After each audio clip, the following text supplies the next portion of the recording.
काशिफ शहजाद साहब से आज एक डिस्कशन के दौरान एक बड़ा अजीब सा जो है वो सोच का दर खुला।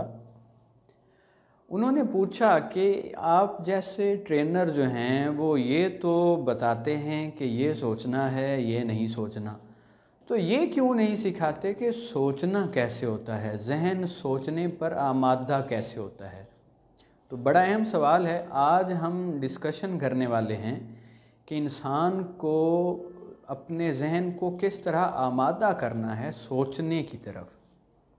इस डिस्कशन के एंड पर मैं एक सवाल भी आपके सामने रखूँगा और जो दोस्त उसका बेहतरीन जवाब देगा, एक पूरी जो है वो वजाहत के साथ बाकी मामलों को जो है वो टैकल करके जो आंसर देगा, मैं उसे 3 किताबें अल्लामा इकबाल की, 3 बाबा जी वासिफ़ अली वासिफ़ की और 3 किताबें अपने उस्ताद मोहतरम डॉक्टर अज़हर वहीद की जो है वो बतौर इनाम दूंगा जो इस सवाल का जवाब देगा। पहले हम समझते हैं जहन सीखने की तरफ आमादा कैसे होता है। जहन को हमने मुख्तलिफ़ तरह की जो है ना वो पैराडॉक्सिकल सिचुएशन में फंसाना होता है दरअसल, और फिर देखना होता है कि जहन उससे चीज़ों से किस तरह निकलता है। इसमें अब लिटरेचर में बहुत सारी मिसालें हैं। जैसे राहत इंदौरी साहब का एक शेर है, हुई है दस्तक दिल पर कौन है, आप तो हैं अंदर बाहर कौन है। ये एक अजीब सा तजाद है, लेकिन बड़ा एक जो है ना पुरकशिश है जहन के लिए, बड़ा मज़ेदार है। जहन इसमें इन्वॉल्व होना पसंद करता है। या एक शायर का शेर है कि सोचता हूँ वो जहान कैसा है, दूसरी तरफ से ये आसमान कैसा है। तो चीज़ों को उलट कर जब हम देखेंगे कि अगर ये है तो ऐसे है, तो ऐसे हो तो क्या होगा, इस तरह इनका शायद हम कभी दुरुस्त जवाब तक तो ना पहुंच सकें, लेकिन एक दुरुस्त सवाल भी इंसानी जहन के अंदर जो है वो एक बुलंदी लेके आता है। इल्म क्या होता है? इल्म की जो फिलोसफिकल डेफिनेशन है वो है कि इंसानी जहन जब किसी ऑब्जेक्ट की तरफ हरकत करता है तो उस हरकत के दौरान जो डाटा ऑर्गेनाइज हो जाए उसको इल्म कहते हैं। यानी इल्म जो है वो खुद से दूर किसी शय की तरफ जहनी परवाज़ के नतीजे में तरतीब पाने वाला जो है डाटा, उसकी ऑर्गेनाइजेशन का नाम है। जैसे बाबा जी वासिफ़ अली वासिफ़ ने फरमाया कि इल्म दरअसल कम इल्मी के एहसास का नाम है। तो जो इल्म है वो खुद से बुलंद किसी ऑब्जेक्ट की तरफ कशिश के नतीजे में पैदा होता है। तो हमने इस तरह के जहन को अजीबोगरीब सवालात देने होते हैं कि ये हो जाए तो क्या होगा, ये हो जाए तो क्या होगा। जैसे अगर हम आसमान की तरफ गौर करें तो कहा जाता है कि बहुत सी ऐसी कक्षाएँ हैं, बहुत से ऐसे स्टार्स हैं, बहुत से ऐसे जो हैं वो सैयारे हैं जो हमसे जो है वो हज़ारों नूरी साल की दूरी पर हैं। अब इस पर एक सवाल हो सकता है कि हमें उन इजसाम की, उन स्टार्स या गैलेक्सीज़ या सैयारों की मौजूदगी का पता उस वक्त चलता है जब रोशनी वहाँ से हमारी आँख तक सफ़र करके आती है, और उसे बहुत साल लगते हैं हमारे तक आने में। क्या पता उसके रोशनी के आने के पहले रोशनी खारिज करके तो वो जिस्म मर चुका हो, तो क्या पता वो आज वहाँ पर मौजूद ना हो। तो इस तरह जब हम अजीबो गरीब सोचते हैं कि अगर ये हो गया तो क्या होगा, वो हो गया तो क्या होगा, तो इस तरह जो है वो बहुत सा डाटा जो है हमारे जहनों में ऑर्गेनाइज हो जाता है। जैसे मोहसिन नकवी एक हमद में कहते हैं कि अक्सर ये सोचता हूँ कि मौजे नफ्स के साथ शह रग में गूंजता है लहू या लहू में तू। अब ये इतना मज़ेदार है कि इसके हम कभी दुरुस्त जवाब तक नहीं पहुंच पाएंगे, क्योंकि जैसे जवाब देंगे तो एक बहुत बड़ा जो है वो हंगामा खड़ा हो सकता है। लेकिन इसकी जो है ना जवाब से पहले ही जहन को ऐसी एक फुलफिलमेंट दे देता है जिससे जहन सोचने की जो है ना वो आदत पा लेता है। उसके अंदर जो है वो थिंकिंग स्टेमिना जो है वो बिल्डअप होना शुरू हो जाता है। इसी तरह बहुत सारे और सवाल हैं, जैसे गालिब कहते हैं कि मंज़र हम बुलंदी पर एक और बना सकते हैं, काश के अरश के उधर होता मकां अपना। तो इससे मतलब एक अजीबो गरीब सिचुएशन लगती है कि अच्छा हम यहाँ से देखें तो दुनिया और तरह से नज़र आ रही है, तो अगर हम वहाँ से देखते तो शायद दुनिया और तरह की नज़र आती। जैसे हम यहाँ हैं तो चांद तलू होता है, अगर हम चांद पे चले जाएं तो वहाँ पर ज़मीन तलू होगी। हम यहाँ पे हैं तो सूरज तलू होता है, हम सूरज पे चले जाएं तो फिर जो है वो ज़मीन तलू हो रही होगी। हम यहाँ पे हैं तो चांद चमकता है, हम वहाँ पर चांद पे होंगे तो फिर ज़मीन चमकने लग जाएगी। तो इस तरह चीज़ों को उलट पुलट करते रहने से हम बहुत बड़े बड़े जो हैं वो डिसिप्लिन ऑफ नॉलेजेस जो हैं वो तरतीब दे सकते हैं। मैं आपके साथ एक दो सवाल करता हूँ। ये सवाल शायद हम कभी इनके दुरुस्त जवाबों तक तो ना पहुँच सकें, लेकिन बचपन में इस तरह के सैकड़ों सवाल जो हैं वो मेरे जो हैं वो बुज़ुर्गों की तरफ से, असातिज़ा की तरफ से मेरे साथ किए गए, और उनकी वजह से मेरा जहन मतवज्जो हुआ अजीबो गरीब दुनिया में कि ऐसा कैसे है, ऐसा कैसे है। जैसे ना बर्ट्रैंड रसल एक जो हैं वो यूरोपियन फ़िलासफ़र हैं, तो उन्होंने एक जगह बात की कि बचपन से हम सुनते आ रहे हैं कि जो ज़मीन है उसको एक बैल ने अपने सींगों पर उठाया हुआ है। तो सवाल पैदा होता है उस बैल को खड़े होने के लिए क्या जगह मिली हुई है।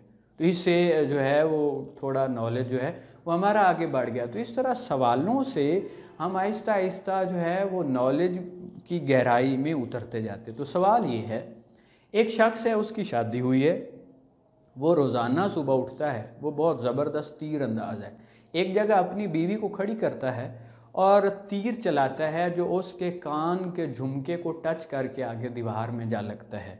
और वो इस अपनी माहिराना जो है वो तीर अंदाज़ी के बारे में अपनी बीवी से पूछता, बताओ कोई है मेरे जैसा।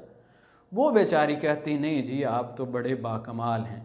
लेकिन वो रोज़ाना डरती भी है, जो तीर आते अपने अपने करीब से देखे, तो उस वजह से वो अफसरदा रहने लगी और वो थोड़ी सी समझ लें बीमार हो गई।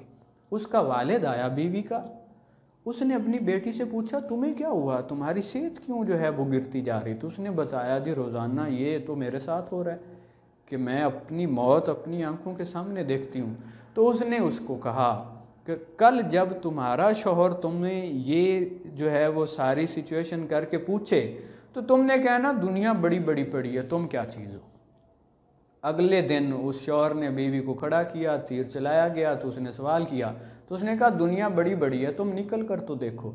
तो वो निकल पड़ा एक तलाश में कि क्या ऐसा है कि कोई मुझसे भी बेस्ट हो। तो वो जंगल में जा रहा था, तो वहाँ उसने देखा कि एक शख्स जो है वो आसमान की तरफ देख रहा है। तो उसने उसे कहा कि हाँ भाई तुम यहाँ क्या देख रहे हो। उसने कहा मैंने 1 महीना पहले एक तीर फेंका था आसमान की तरफ, तो आज मुझे तवक्को है वो वापस गिरने वाला है।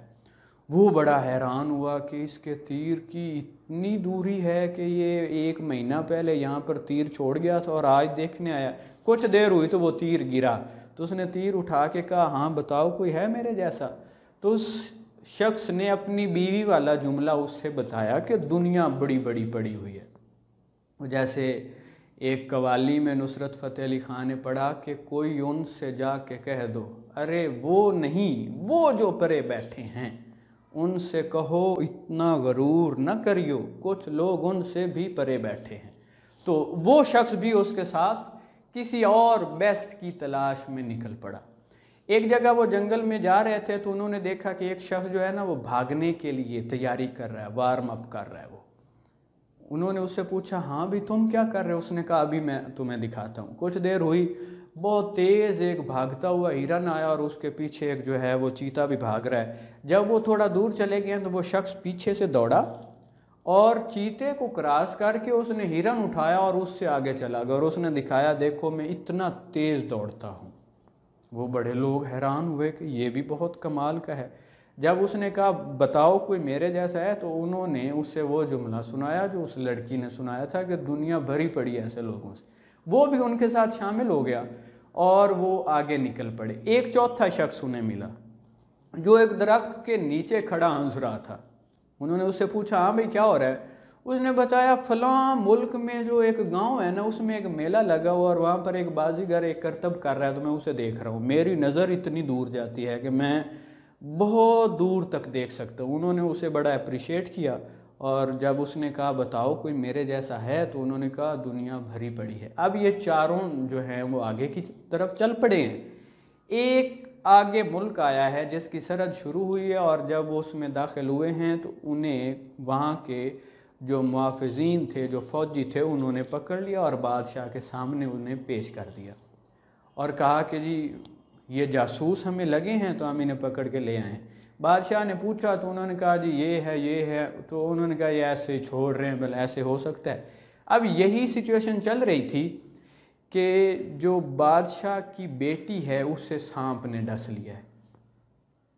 अब सांप ने डस लिया है तो जो शाही हकीम है उसने कहा है कि फ़लाँ पहाड़ पर जो यहाँ से बहुत कोस दूर है, वहाँ पर एक जड़ी बूटी है, अगर 24 घंटे में वो आ जाए तो ये लड़की बच सकती है।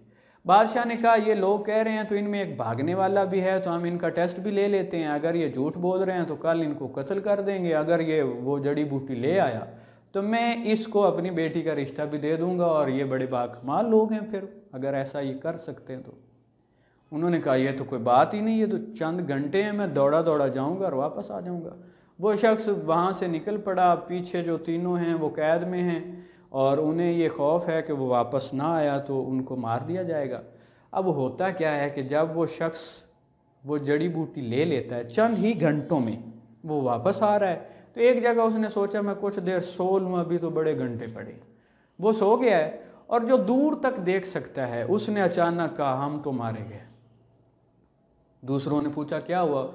उसने कहा मैं देख रहा हूँ कि वो सोया हुआ है और दरख्त के ऊपर से एक नाग लटक रहा है और बहुत जल्दी उसे डसने वाला है। अब जो निशाना लगाने वाला, उसने कहा अगर तुम मुझे एग्जैक्ट जगह बताओ तो मैं निशाना लगा सकता हूँ, मैं निशाने में बड़ा माहिर हूँ।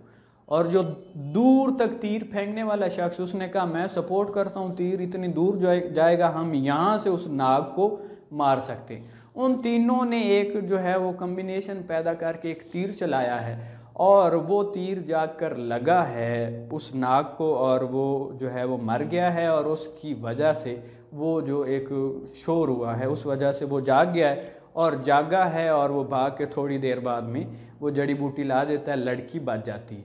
अब बादशाह उसे कहता है मैं इसकी तुम्हारे साथ शादी करने वाला हूँ। अब जो तीनों पार्टिसिपेंट वो कहते हैं शादी इसके साथ नहीं होनी चाहिए, ये तो मरने वाला था। वो एक कहता तीर मैंने चलाया, नहीं तो ये मर जाता। दूसरा कहता तुमने तीर कहाँ चलाया है, उसका निशाना तो मैंने दिया है। तीसरा कहता तुम दोनों क्या कर लेते अगर मैं देखता ही ना। वो कहता है तो तुम तीनों क्या कर लेते अगर मैं आता ही ना। अब उनकी इस बात पे बहस छिड़ गई है कि वो लड़की का रिश्ता किसको मिलना चाहिए। अब इसका जवाब ये देना है कि एग्जैक्टली वो रिश्ता किसको देना चाहिए, इस पर हमें सोचना है। मैं बहुत सालों से सोच रहा हूँ, छोटे होते इस सवाल को मेरे सामने रखा गया था, आज तक मैं इसके जवाब तक नहीं पहुँच पाया। एक और इसी तरह की कहानी है कि तीन लोग सफ़र कर रहे थे। एक खामंद है, एक उसकी बीवी है और एक उस बीवी का भाई है।